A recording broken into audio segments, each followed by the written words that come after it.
नमस्कार दोस्तों, स्वागत है आपका मेरे YouTube चैनल में जिसका नाम है लर्न एंड ग्रो। और हम कर रहे हैं chapter number 5 that is the fundamental unit of life that belongs to our biology part of 9th standard NCERT.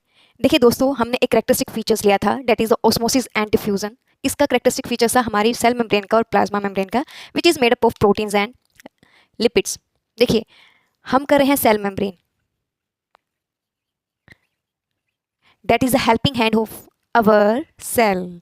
अभी सेल मेम्ब्रेन कितने सारे फंक्शन परफॉर्म कराती है हमारी डेली लाइफ में, हमारे हर सेल के लिए। हर लिविंग बीइंग्स जिसका सेल जो है वो सेल मेम्ब्रेन के थ्रू क्या क्या काम करता है वही हम स्टडी कर रहे थे।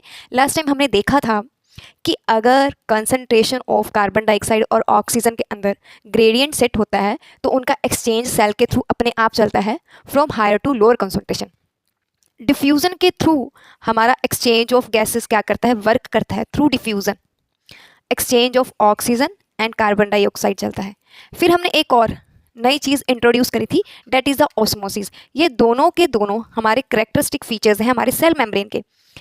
देखिए, ये जो नई टर्म्स इंट्रोड्यूस हुई हैं डिफ्यूजन और ऑस्मोसिस बायोलॉजी के चैप्टर के अंदर, बहुत सारे सेल मेम्ब्रेन के जो फंक्शन हैं वो इन्हीं दोनों प्रोसेसेस के थ्रू परफॉर्म होते हैं। हमने बोला था कि जो ऑस्मोसिस है it is also a special case of diffusion.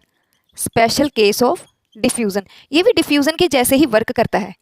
But जब पानी के एक्सचेंज की बात होती है, जब वाटर इनटेक और आउट टेक होता है, वाटर के रिगार्डिंग हम जो प्रोसेस यूज़ करते हैं वो ऑस्मोसिस करते हैं, और गैसेस के एक्सचेंज के लिए जो प्रोसेस यूज़ करा जाता है डेट इज़ द डिफ्यूज़न, वो डिफ्यूज़न यूज़ करते हैं।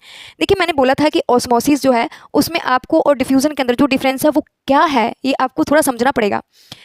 वाटर की movement from higher concentration to low वो तो सही है, हमने स्पेशल केस ऑफ डिफ्यूज़न भी बोला है, बट मैंने ये भी बोला था जाते जाते कि कॉन्सेंट्रेशन ऑफ सल्यूट जो है पानी के अंदर वो मैटर करती है ऑस्मोसिस के केस के अंदर।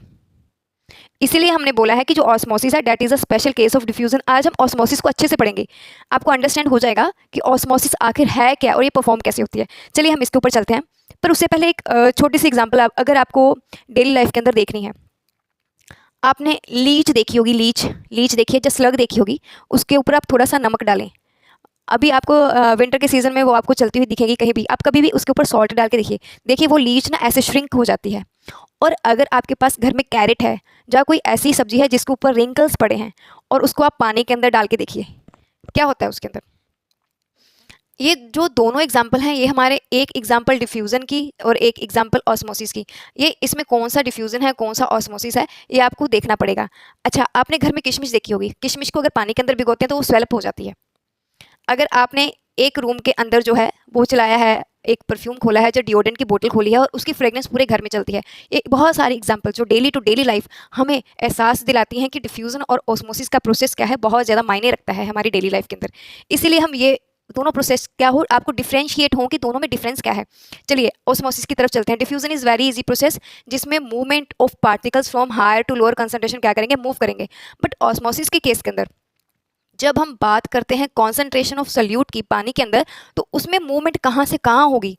और the required feature is for osmosis is that we should have semi permeable membrane और selectively permeable membrane so that the movement of particles can और शुड बी कंट्रोल्ड। चलिए देखें ऑस्मोसिस है क्या, एक एग्जाम्पल के थ्रू देखते हैं, और उसमें जो हमारे सेल हैं वो किन किन डिफरेंट कंडीशंस के अंदर एग्जिस्ट करते हैं, कौन कौन सी डिफरेंट कंडीशंस हैं जो ऑक्यूपाई करती हैं ऑस्मोसिस के प्रोसेस को। देखिए, ऑस्मोसिस अगर आप डिफाइन करना चाहें तो उसको डिफाइन ऐसे करेंगे, द मूवमेंट ऑफ पार्टिकल्स जब आप वाटर बोल दीजिए, from the region of low concentration to the region of higher concentration through semi permeable membrane. अभी आप ये ध्यान से देखिए, उसने बोला है लो कॉन्सेंट्रेशन। लो कॉन्सेंट्रेशन का मतलब ये है कि पानी के अंदर सल्यूट की क्या है, अमाउंट कम है। अगर पानी के अंदर सल्यूट की अमाउंट कम है तो ये सोल्यूशन क्या हो जाएगा, डाइल्यूट, और पानी की कॉन्सेंट्रेशन उसमें ज़्यादा होगी और अमाउंट ऑफ सल्यूट क्या होगा, कम होगा। और जो ये हायर कॉन्सेंट्रेशन की बात कर रहे हैं, हायर कॉन्सेंट्रेशन का मतलब ये है इसमें जो सल्यूट है उसकी अमाउंट ज़्यादा होगी और पानी की अमाउंट क्या है, इसमें कम है। अभी हम एक लिविंग सेल लेते हैं। अभी लिविंग सेल लेंगे तो आपको अच्छे से पता चल जाएगा कि हम किस किस टाइप के सोल्यूशन की बात करते हैं। देखिए, मेरे पास एक लिविंग सेल है, मान लो ये एक लिविंग सेल है, मेरे को ये इरेज करना पड़ेगा। देखिए, एक लिविंग सेल है, मान लीजिए इस लिविंग सेल के अंदर जो कॉन्सेंट्रेशन है वो हाई है सल्यूट की, है ना, और पानी की क्या है, कम। और मैंने इसको ऐसे मीडियम में रखा है जो लो कॉन्सेंट्रेशन वाला हो, मीन्स जिसमें सल्यूट की अमाउंट तो कम है बट पानी की अमाउंट क्या है, बहुत ज़्यादा है। क्योंकि हमारा सेल का जो सेल मेम्ब्रेन है वो सेमी परमिएबल मेम्ब्रेन का क्या करता है, काम करता है, सेमी परमिएबल मेम्ब्रेन। जब हमने एक लिविंग सेल को, जो एनिमल सेल्स को, उस मीडियम में प्लेस कर दिया है जिसमें कॉन्सेंट्रेशन ऑफ सल्यूट तो कम है पर पानी की अमाउंट ज़्यादा है, तो इस चीज़ को मेंटेन करने के लिए और ऑस्मोसिस के प्रोसेस को परफॉर्म करने के लिए जो मूवमेंट है वो लोअर टू कहाँ जाएगी, हाई जाएगी, अकॉर्डिंग टू ऑस्मोसिस। ऑस्मोसिस में हमने यही बोला है, ऑस्मोसिस का मतलब है जब हमारा जो मूवमेंट ऑफ वाटर है वो कहाँ से कहाँ जाए, लो कॉन्सेंट्रेशन से हायर कॉन्सेंट्रेशन की तरफ क्या हो जाए, मूव हो जाए। मान लो सेल के अंदर कॉन्सेंट्रेशन जो है वो हाई है और इसको हमने उस मीडियम में प्लेस करा है जहाँ पे लो कॉन्सेंट्रेशन है, तो ये मूवमेंट कहाँ से होगी, लो टू हाई होगी। अगर लो टू हाई हो जाएगी वाटर की मूवमेंट तो हमारा ये जो सेल है वो ओरिजिनल साइज से क्या हो जाएगा, ज़्यादा बढ़ जाएगा और क्या हो जाएगा, स्वेल हो जाएगा, स्वेल अप हो जाएगा। और बर्स्ट भी हो सकता है ज़्यादा पानी गेन करने से। बहुत सारे एनिमल्स के सेल बर्स्ट अप हो जाते हैं by in taking so much amount of water. तो इस कंडीशन को और हम बोलते हैं हाइपोटोनिक।